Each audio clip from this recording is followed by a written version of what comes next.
અને હવે આગળ વાત કરીએ તો એક મહત્વના સમાચાર મળી રહ્યા છે અમદાવાદથી, તેના પર કરીએ એક નજર. અમદાવાદ પ્રદેશ કોંગ્રેસની ચૂંટણીલક્ષી બેઠક શરૂ થઈ છે. મહત્વના સમાચાર અમદાવાદથી.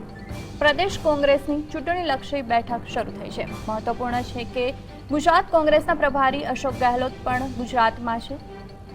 તે સતત ગુજરાતનો પ્રવાસ ખેડી તમામ જે સભ્યો છે તેમની પ્રતિક્રિયા જાણવાનો પ્રયાસ કરી રહ્યા છે. વિધાનસભા ક્ષેત્ર બેઠક દીઠ તેઓ જઈ રહ્યા છે. ત્યારે આજે અમદાવાદમાં બેઠક શરૂ થઈ છે. 26 લોકસભા ઇન્ચાર્જ અને સમિતિના આગેવાનો સાથે આ બેઠક શરૂ કરવામાં આવી છે. ચૂંટણીની તૈયારીઓને લઈને આ બેઠકની અંદર ચર્ચા કરવામાં આવશે. અમદાવાદમાં પ્રદેશ કોંગ્રેસની ચૂંટણીલક્ષી બેઠક શરૂ થઈ છે. બેઠક દીઠ બૂથ સમિતિ અંગે રિપોર્ટ માંગવામાં આવશે અને આ અંગે વધુ માહિતી માટે જોડાયા છે સંવાદદાતા કિશન. જે કિશન, જણાવશો છે વધુ અપડેટ?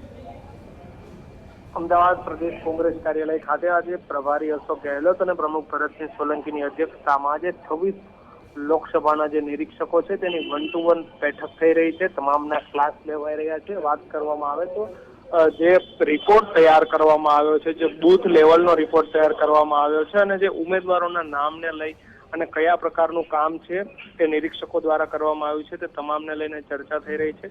4 ગુજરાતના સહપ્રભારીઓ પણ અહીંયા હાજર છે. ત્યારે શંકરસિંહ વાઘેલા ગઈકાલે દિલ્હી ગયા હતા અને દિલ્હી બાદ આજે આ બેઠકમાં વિપક્ષના નેતા પણ હાજરી આપે તેવી વાત ભરતસિંહ સોલંકીએ કરી હતી. પણ આજની આ બેઠકમાં શંકરસિંહની ગેરહાજરી જોવા મળી રહી છે અને આજે 14 લોકસભાના નિરીક્ષકો છે તે બેઠક કરશે અને આવતીકાલે બીજા 14 લોકસભાના નિરીક્ષકો બેઠક કરશે. જ્યારે શંકરસિંહ વાઘેલા આવતીકાલે જે સમર્થકો સાથેની બેઠક કરવાના છે, જે એક પ્રકારનું શક્તિ પ્રદર્શન છે, તેની પહેલા આ બેઠક છે તે ખૂબ જ મહત્વની માનવામાં આવે છે.